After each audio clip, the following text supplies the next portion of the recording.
Propaganda in society. Okay, so before we begin, we need to understand what propaganda is. Propaganda is the act of influencing populations of people to buy into a belief system or a way of living by spreading false information. Propagandaists have specific intentions with every action taken. The end goal is to make as many people as possible believe what they are telling the world by any means possible. Propagandists need to use only information that supports their idea. By doing this, they will purposely leave out pertinent details that will alter photos. They will alter photos, speeches, or statistics. Propagandists will try to distract the public away from what they are doing as much as possible. They will only allow the public to see what they approve of. Disinformation is duping. Misinformation is tricking. Toby Beta. Every one person is responsible for their own thoughts and needs to take a strong stance in ensuring the information they are consuming is truthful. Constantly being berated by information is exhausting. Most people find it mentally draining to question everything they are told. Once people are exhausted and give up verifying every fact, they settle back and unconsciously consume the propagandist messages. Propaganda today reaches us everywhere, even in the most private spaces of our homes. In history, the messages were there, but they were not in your bed with you. Controlling the messaging being seen by the masses is the most power a person can have. If a singular person or a group with singular thoughts has control, the truth no longer matters. Propaganda has been around for as long as people have walked this earth. Propaganda is instinctive for people. They want to feel powerful and in control. As far back into history as you look, there are leaders that are looked upon like gods and goddesses because of what they influence people into believing. Propaganda today versus propaganda 100 years ago. Propaganda, both in the past and the present, hid itself in advertising, political campaigns, art, and religion.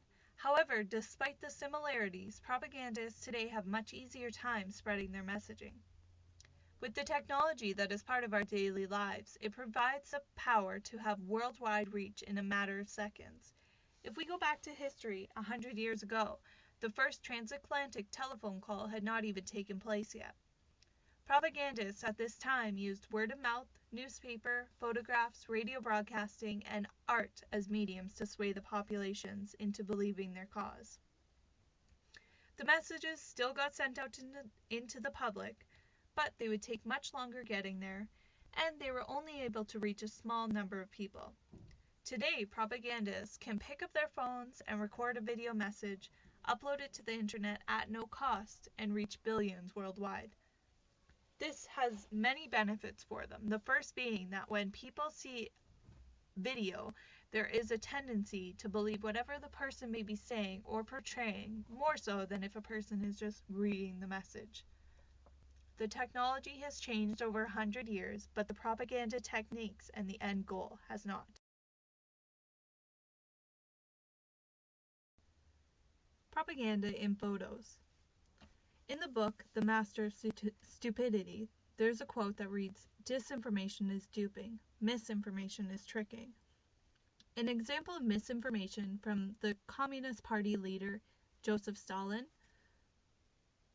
The man on his right was Stalin's right-hand man. He was eventually executed because he was named an enemy of the state. After this, in order to distance himself from the man, Stalin had his photos retouched as if he were never there. This was a tactic that Stalin regularly used in order to control his public image. In today's world, there are no real photographs, ever. Every image that you see on a daily basis has been altered. It is not the truth. Retouching photographs is damaging minds. People everywhere are meant to feel unworthy because they look like normal humans and not like the flawless, unattainable photos that they are consuming. Controlling the narrative. Controlling the narrative is a dangerous propaganda weapon. When Hitler succeeded in making Germany a dictatorship, he then controlled all forms of communication, including books, radio, art, public meetings, and every other form of communication that was around. This allowed Hitler to censor everything that was not in line with the Nazis' belief system.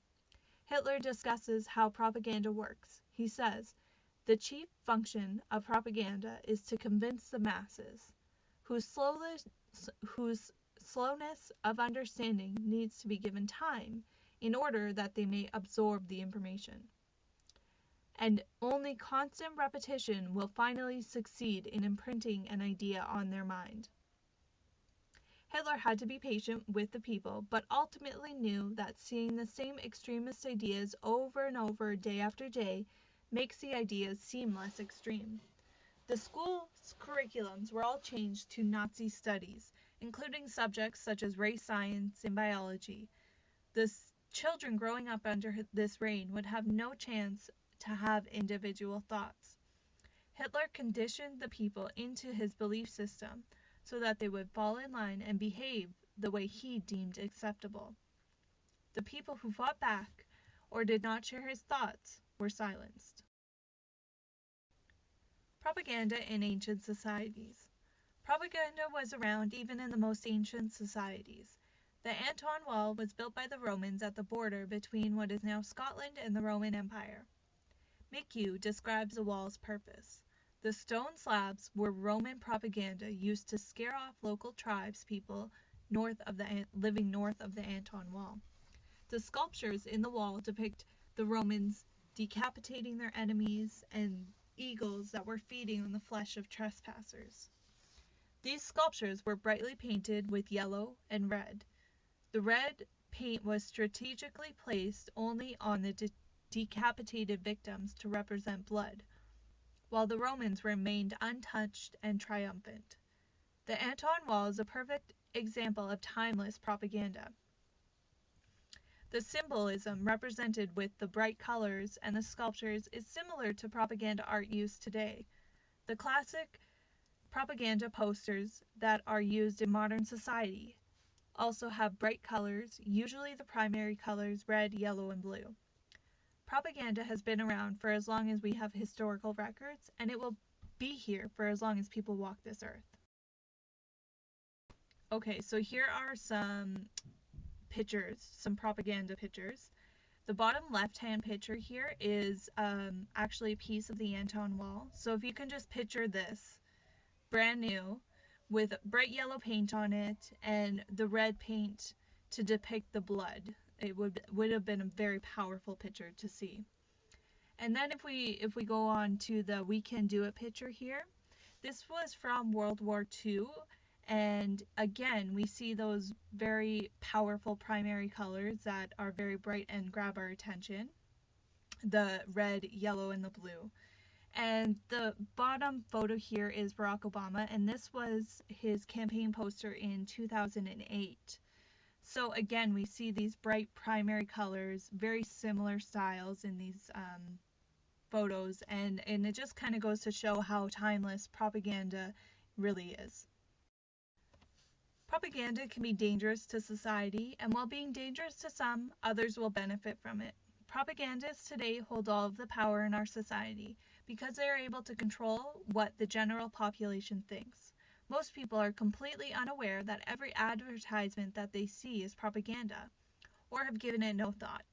In order to take control back, society must take responsibility for what they are indulging themselves in.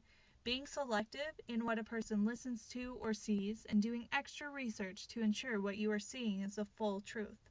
Look at every side to a story. It is society's job to be more educated in how to spot propaganda.